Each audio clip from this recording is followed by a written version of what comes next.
Hello everyone, welcome back with Extreme Markets. I am Hema this side again. जैसे कि आप लोगों को पता है कि हम हर न्यूज़ की जो इम्पोर्टेंट एनालिसिस होते हैं लाइक FOMC, NFP हमेशा आपके लिए एनालिसिस लेकर आते हैं।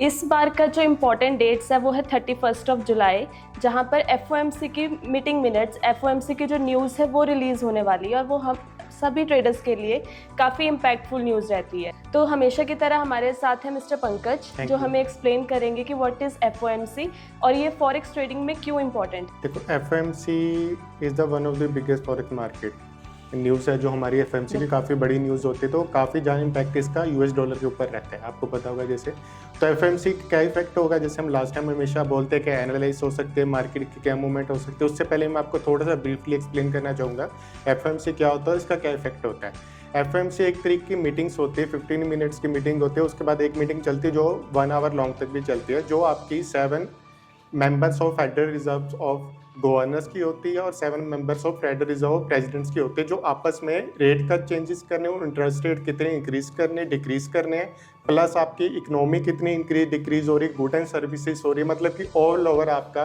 सारी चीज़ें इनमें मिक्सअप होकर वो एक रेट चेंज का डिसीजन लेते हैं, हम कितने % से हम इंटरेस्ट रेट इंक्रीज या डिक्रीज करना चाहते हैं। तो उसके कारण सबसे ज़्यादा इफेक्ट आपका US डॉलर की मार्केट पर रहता है, लेकिन इसके साथ आपके बाकी जितने भी करेंसी पेयर्स होते हैं वो भी काफ़ी हद तक मूवमेंट में रहते हैं। बिल्कुल। FOMC बेसिकली जैसे आपने बताया कि 3 पार्ट्स में आती है न्यूज़, राइट। फर्स्ट आपका इंटरेस्ट रेट डिसीजन अनाउंस होता है, सबसे पहले हम वो डिस्कस करेंगे। इंटरेस्ट रेट डिसीजन अनाउंस होना लास्ट ईयर की जो फेड की मीटिंग थी और even starting of the year 2024 में फेड का ये आइडिया था कि हम लोग 3 रेट कट कर सकते हैं, बट वो अभी तक एक्सटेंड होता रहा, राइट। अभी तक एक्सटेंड होता रहा, अभी तक हुआ नहीं है रेट कट, और वेट है कि कब वो पॉइंट आएगा जिसको हम फेड पाइवट पॉइंट बोलते हैं कि कब रेट कट होंगे, राइट। उसके बाद अब आती है जो हमारा जुलाई की मीटिंग है, 5th मीटिंग है ये जुलाई की, अभी तक रेट कट नहीं हुए हैं एंड स्टिल जो एक्सपेक्टेशन है वो ये है कि जो फेड हैं वो जुलाई में भी रेट जो है वो होल्ड रखने वाले हैं, राइट। बट एक अनदर क्वेश्चन ये है कि जुलाई में रेट होल्ड तो रहने वाले हैं एंड एक्सपेक्टेशन भी पहले से यही है कि रेट होल्ड रहने वाले हैं, बट US डॉलर हमेशा एक्ट कर रहा है आगे की प्रिडिक्शंस को लेकर, हमेशा एक्ट, जैसे अभी होल्ड रह रहे हैं उस चीज़ पे इतना रिएक्ट नहीं कर रहा डॉलर, बट जो आगे की प्रेडिक्शन है, बिकॉज काफ़ी चांसेस है कि सितंबर वाली मीटिंग में रेट कट हो सकता है, तो सितंबर वाली मीटिंग में रेट कट होने के जो चांसेस है US डॉलर मेजरली उस पर रिएक्ट कर रहा है। तो आपको इस FOMC से सर क्या एक्सपेक्टेशन है कि क्या मूवमेंट डॉलर ले सकता है, बिकॉज जैसे मैंने बताया कि एक्ट ज़्यादातर कर रहा है वो बाद के मूवमेंट के अकॉर्डिंग, राइट। देखो फेडरल रिजर्व बैंक ने ऑफिशियली काफ़ी टाइम पहले भी बोला था they will not gonna changes any rates in June July में, वो रेट चेंजेस नहीं करेंगे। They have already told us, हमको काफ़ी हद तक क्लियरली पता लग रहा है they will gonna change the rates in September. आप अगर जून में बात करोगे, जून में उन्होंने न्यूज़ दे दी थी कि हम सितंबर में रेट चेंजेस करेंगे। रीज़न बिंग इसके पीछे क्या है, आपके elections, first of all US में इलेक्शंस आ रहे हैं, राइट, नवंबर में, तो आपको पता है उनसे पहले ही इलेक्शन का काफ़ी ज़्यादा मार्केट के ऊपर मूवमेंट करती है। तो अगर हम लास्ट ईयर की जुलाई की आपकी फेड की, अगर हम जो इन्होंने इंटरेस्ट रेट चेंजेस किए थे FOMC की मूवमेंट देखे पिछले मंथ की हमने, तो 5.25 से लेकर 5.550 तक उन्होंने न्यूट्रल ही रखे, ना उन्होंने रेट चेंजेस में इंक्रीज किया ना डिक्रीज किया, मतलब कि न्यूट्रल रखा उन्होंने। तो सेम चीज़ जुलाई में अगर वो सेम रखते हैं रहती है तो लास्ट मंथ की तरह सेम आपकी मार्केट साइडवेज मूवमेंट हो सकती है। अगर इन्होंने रेट चेंजेस एक सितंबर में काफ़ी बड़े नंबर पे चेंज करा, अगर इस बार अगर स्लाइटली सा ये रेट चेंजेस कर देते हैं, अगर डाउन कर देते, कट कर देते, तो उससे क्लियरली होता है कि आपके US डॉलर हल्का सा काफ़ी हद तक नहीं वीक रहेगा, तो गोल्ड की मूवमेंट हमको अपवर्ड में दिख रही है अभी। और बाकी भी फैक्टर्स है जो अगर हम स्टार्टिंग करते हैं गोल्ड से, हमने सारे इंपॉर्टेंट पेयर एनालाइज करने हैं starting from most favourite gold.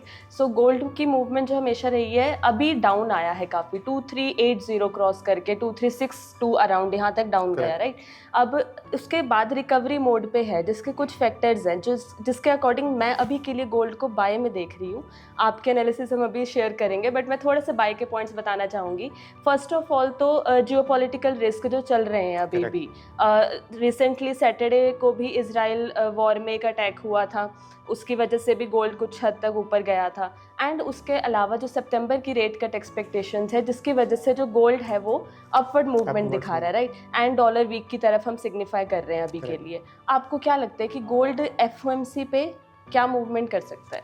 देखो, जो आपने रीज़न बताया है जियोपॉलिटिकल, ये होते जो आपके एकदम से कोई एक्टिविटी हुई तो बिल्कुल। मार्केट आपकी काफ़ी मूवमेंट में हो वॉलेटाइल गया, हो राइट। जाती है। लास्ट पीछे आपने रीज़न बताया, लास्ट सैटरडे को मूवमेंट था, उसके कारण आपका गोल्ड काफ़ी नीचे आ गया था, तो उसको रिकवरी करने के लिए दोबारा आपको पता, अगर मार्केट इतनी डाउन आई है तो एक पॉइंट पे तो दोबारा रिकवरी करेगी। वन रिकवरी साइड करेगी, मार्केट तो खास करके आपको गोल्ड रहता नहीं। लेकिन एक प्लस पॉइंट मैं आपको करना चाहूँगा, अगर लॉन्ग टर्म को लेके चलोगे या आने वाले 2-3 मंथ में अगर आपको प्रिडिक्शन चाहिए मार्केट की, जो इलेक्शंस हमारे नवंबर में यूएस के प्रेसिडेंट की जो इलेक्शंस होनी है, currently according to the data Trump is the favourite for them, ठीक है। बीटन एक तरीके से हम आउट बोल देते, तो अगर ये रीजन भी अगर आप सर्च करेंगे ना, तो ट्रम्प फेवरेट होने के कारण आपका डॉलर काफी ज्यादा स्ट्रॉन्ग चल रहा है।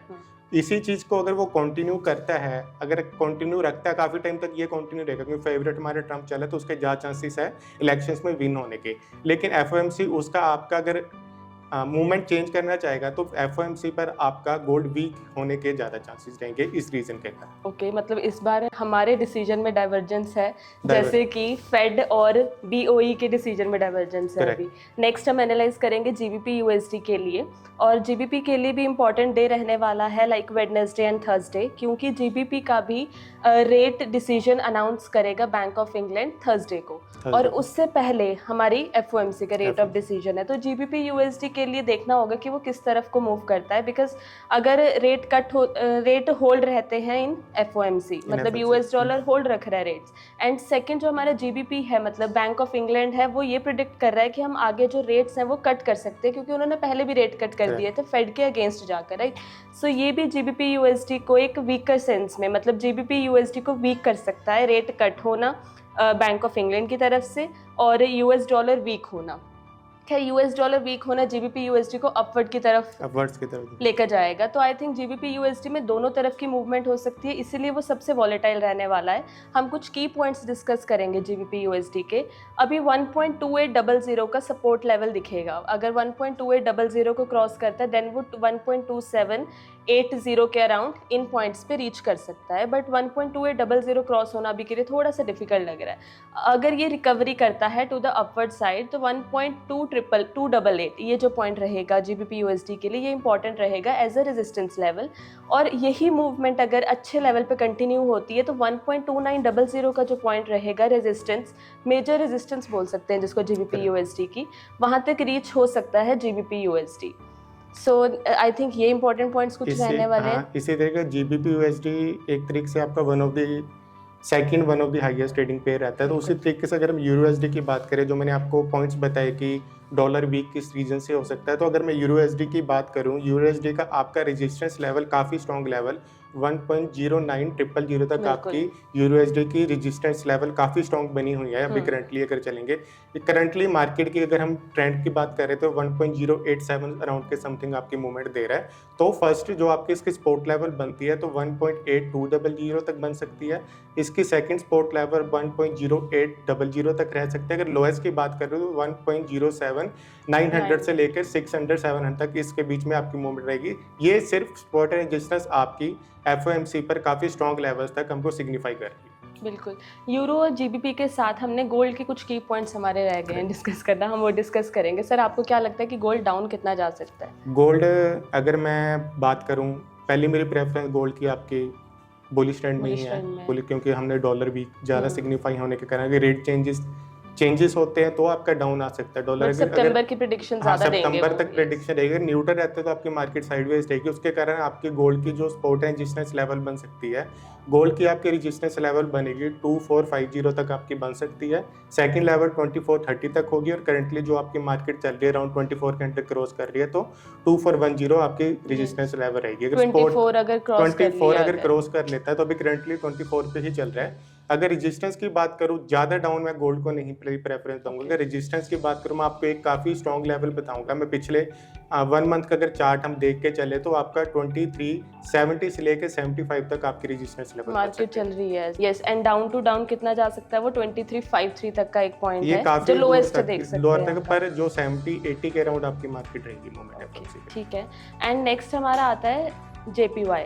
अगेन जैसे मैंने कुछ पेयर्स बताए थे लाइक वेडनेसडे एंड थर्सडे काफ़ी इंपॉर्टेंट है। JPY जो है Japanese yen bank of Japan से रिलेटेड है एंड बैंक ऑफ जापान कुछ टाइम से काफ़ी मूवमेंट में है, लाइक रिसेंट वीक और ये वाला week. And Bank of Japan का भी वेडनेसडे को बिफोर FOMC फेड से पहले बैंक ऑफ जापान का रेट डिसीजन है एंड जिसमें काफ़ी ज़्यादा चांसेस है कि बैंक ऑफ जापान जो है अपने रेट को 10% या 10 BPS से हाइक कर सकता है, क्योंकि उन्होंने अभी जापानीज येन को स्ट्रॉन्ग करना है। जब तक वो जापानीज येन को स्ट्रॉन्ग करेंगे उस वजह से उन्हें अपने रेट में थोड़ा सा हाइक करना होएगा और यही एक्सपेक्टेड है बैंक ऑफ जापान की तरफ से।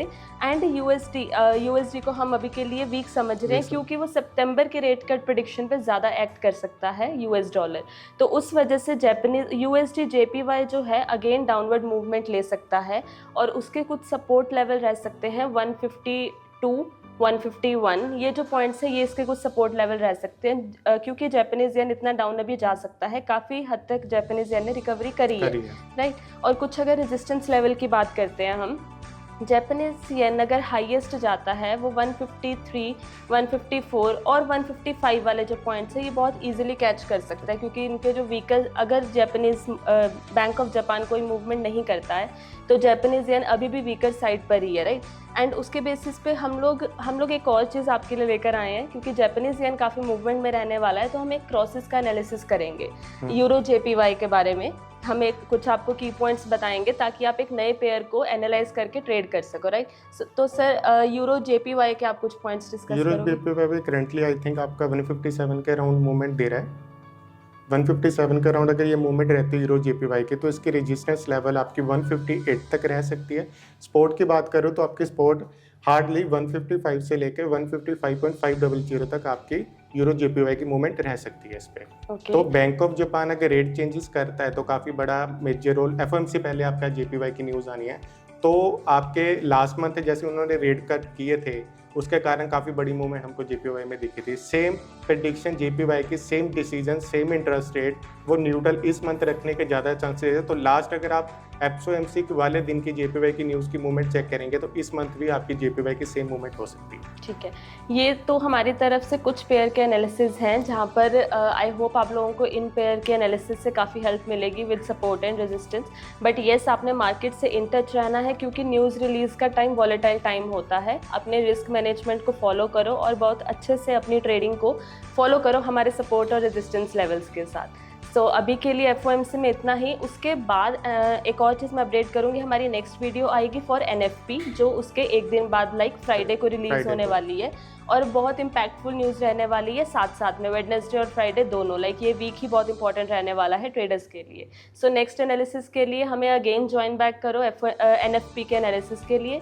तब तक के लिए good bye everyone and all the very best for FOMC। और जैसे मैं हमेशा कहता हूँ, जितना हो सके इस वीडियो को अपने दोस्तों के शेयर कीजिए ताकि ट्रेडिंग की अवेयरनेस, एक्सट्रीम मार्केट्स की पहली प्रेफरेंस थी कि हम अपने ट्रेडर्स के साथ ट्रेडिंग की अवेयरनेस जितनी शेयर हो सके, न्यूज़ की अवेयरनेस शेयर कर सके ताकि एक पर्सन एक मार्केट में एंटर होकर एक प्रॉफिटेबल ट्रेडर बन सके। तो ऐसे ही इस वीडियो को और देखने के लिए आज एक्सट्रीम फॉरेक्स के चैनल को सब्सक्राइब कीजिए। Thank you and all the best.